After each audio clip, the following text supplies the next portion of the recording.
retour entre nous exclusivement sur les ondes de TV Rogers. Depuis la légalisation de la drogue, là, je pense que c'est beaucoup plus difficile pour les parents qui ont des adolescents, je pense. Parce que c'est un sujet assez délicat, moi je peux le dire comme ça, de venir parler avec son enfant. OK, le sexe encore, on commence à passer la barrière de parler sexe avec son enfant, mais drogue, c'est assez délicat. Et avec vous, vous êtes la directrice générale de Jeunesse sans drogue. On va parler de la meilleure des approches à avoir pour parler de drogue avec les enfants. Et juste avant ça, j'aimerais qu'on essaie de dissocier un peu, comme le thème on va dire, oui, de cannabis. Oui. Et d'un autre côté, les opioïdes. Oui, oui. Alors, la légalisation du cannabis, premièrement, c'est pas toutes les drogues maintenant qui sont légalisées, mais dans un contexte de légalisation du cannabis, on sait que l'année dernière, au mois d'octobre, le cannabis qu'on pouvait fumer a été légalisé. Ouais. Et maintenant, le 17 octobre est prévu la légalisation des produits comestibles. Ça, c'est un autre volet. Oui, qui va changer un peu la donne, exactement. Alors, mais il faut toujours aussi comprendre que dans un contexte de légalisation, il faut comprendre que quand même, c'est pas légal pour les enfants et les adolescents d'avoir accès au cannabis, mais il y a également des amendes qui sont assez considérables. Okay. On peut avoir jusqu'à 14 ans d'emprisonnement si un adulte achète du cannabis pour un ado. Ouais. Alors, oui, c'est légal. Mais c'est pas légal encore pour nos ados. Mais dans ce contexte-là, nos adolescents parfois peuvent penser que maintenant il y a une certaine normalisation de consommation. Il y a une banalisation aussi à dire bon, mais ça doit pas être si pire, c'est légal maintenant. Donc ça doit forcément faire du bien. Oui, dans ce contexte-là, nous, ce qu'on veut, c'est aider les parents dans leur rôle parental à avoir des conversations riches avec leurs adolescents. Parce que j'imagine un parent qui vient parler à son ado de 14, 15 ans, il faut qu'on parle de drogue. C'est comme, quoi? Pourquoi tu veux me parler de ça? Je suis pas à l'aise à parler de ça avec toi, mais peut-être avec tes amis, ça sera beaucoup plus facile. Et ça, c'est dangereux, hein? Oui, bien, en fait, nous, ce qu'on conseille aux parents, c'est même de commencer à la préadolescence. En fait, quand je parlais de normalisation, c'est de normaliser ces conversations-là. Le parent, on veut pas que les parents deviennent experts puis qu'ils soient stressés, qui approchent ce sujet-là en disant, écoute, moi non plus, je suis pas un expert en drogue, ça me rend un peu nerveux d'en parler ensemble. Pourquoi on va pas consulter, par exemple, notre site web à Jeunesse sans drogue Canada pour qu'on puisse voir ensemble comment on pourra en parler, c'est quoi nos questions. J'ai pas toutes les réponses, mais on va aller chercher ensemble. Donc, se mettre dans un rôle où est-ce que on n'est pas en train de faire un sermon, on n'est pas en train de dire faire la morale. Ça les braque. Parce que c'est vraiment dans un contexte où on parle d'un sujet qui n'est pas nécessairement non plus être accusateur en disant est-ce que tu en prends, ou on parle des drogues dans un contexte de société. Alors, notre société maintenant a légalisé le cannabis. Pourquoi tu penses que c'est arrivé? Pourquoi tu penses que c'est pas peut-être bon pour toi d'en prendre? Est-ce que tu connais des gens qui en prennent? Pourquoi tu penses qu'ils le font? Et avoir ces conversations-là de façon continue aussi. Ce qu'on veut encourager les parents à faire, c'est pas dire, bon, alors à 7 heures samedi, mon jeune, on va s'asseoir dans le salon, puis on va en parler. Ben non, mais là, ça devient stressant pour le parent, ça devient stressant pour l'adolescent. On veut que ce soit de façon continue, ça peut être spontané, ça peut être informel. Quand il y a des nouvelles, oui, exactement. Quand il y a une nouvelle à la radio, on dit, bon, mais utilisez ça comme déclencheur. Ah, t'as-tu entendu, justement, les produits vont devenir comestibles? Qu'est-ce que t'as entendu à propos de ça? Tu veux-tu qu'on aille sur un site web, qu'on aille regarder ça ensemble? Puis mieux comprendre le contexte, mais plus de façon impartielle et objective pour le parent. Puis si on parle des opioïdes, est-ce que eux, déjà, c'est pas des affaires qui sont accessibles à des jeunes adolescents normalement? Normalement, exactement. Mais ce qu'on sait, c'est que 48% des foyers au Canada ont des médicaments qui sont potentiellement dangereux. Donc, et seulement 11% de ces foyers-là les entreposent de façon sécuritaire. Donc, c'est accessible. Une autre statistique aussi, c'est que 14% des adolescents de 15 à 19 ans ont admis avoir consommé des médicaments à des fins non médicales dans la dernière année. Oui. Alors, 14%. Puis là, si on pousse plus loin, puis on dit, OK, mais où est-ce que vous êtes allé chercher ces médicaments-là? 55% d'eux disent à la maison. À la maison. À la maison. Okay. Donc, on a fait une campagne qui est présentement en ondes, qui s'appelle La Fée des pilules. On a utilisé une tournure humoristique pour ça, mais qui sert à dédramatiser, mais aussi à déclencher une réflexion pour dire, dans une première action de prévention, qu'est-ce que je peux faire à la maison en tant que parent?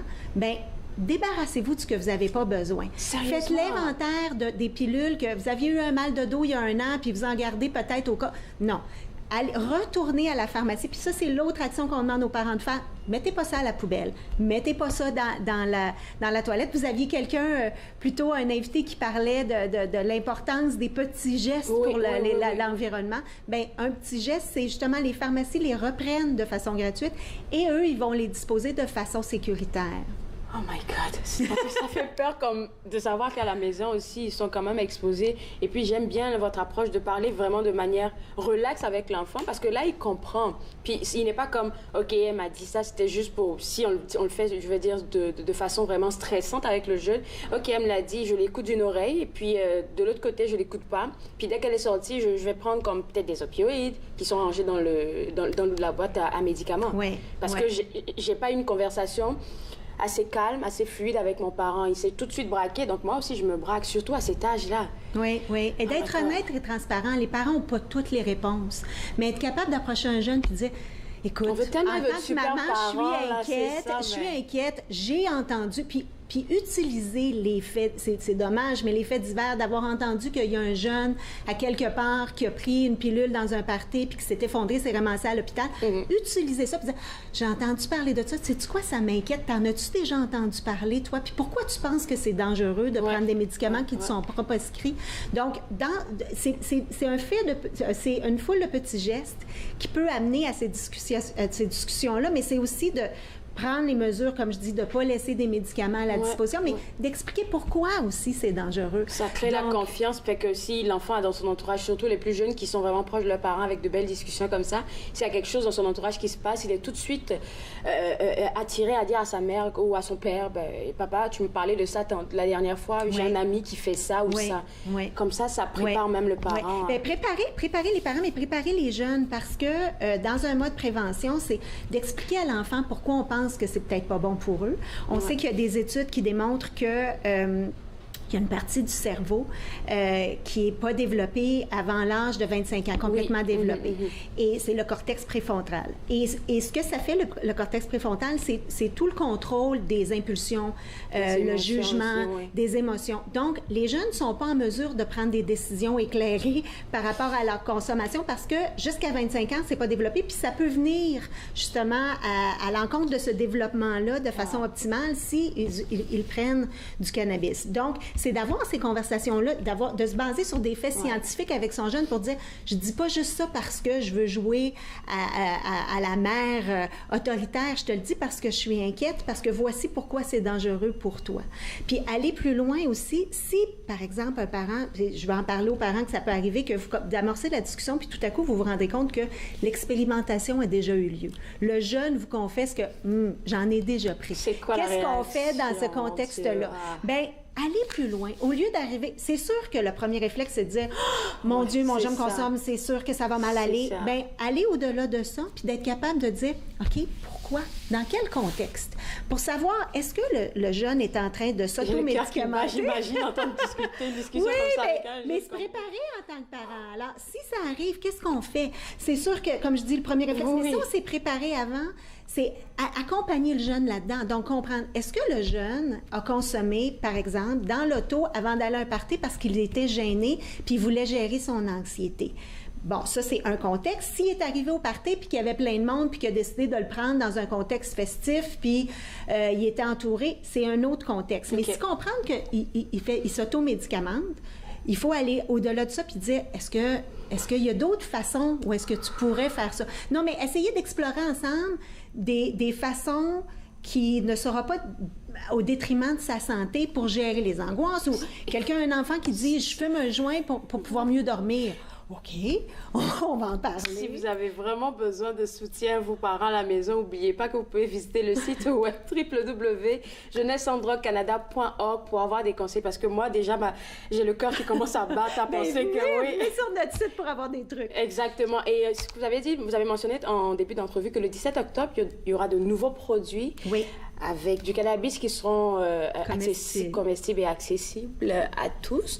Fait que j'aimerais bien vous revoir après cette légalisation. Bien sûr, ça va me pourquoi faire on essaie de discuter de toutes les mesures que vous prenez pour ça, par rapport à ça. Oui, ça va me faire plaisir. Mais merci d'être passé ici. J'ai appris plein de choses. Puis comme je vous l'ai dit, les parents, là, vous avez besoin d'un soutien pour faire face à ça. Donc, www.jeunesse-sans-drogue.canada.org pour avoir plus de renseignements. Il y a une panoplie d'outils pour vous aider là-bas. Après la pause, on va parler d'une exposition qui s'en vient au Musée des Beaux-Arts qui s'appelle Abadakoni. Restez avec moi, vous regardez Entre nous exclusivement sur les ondes de TV Rogers.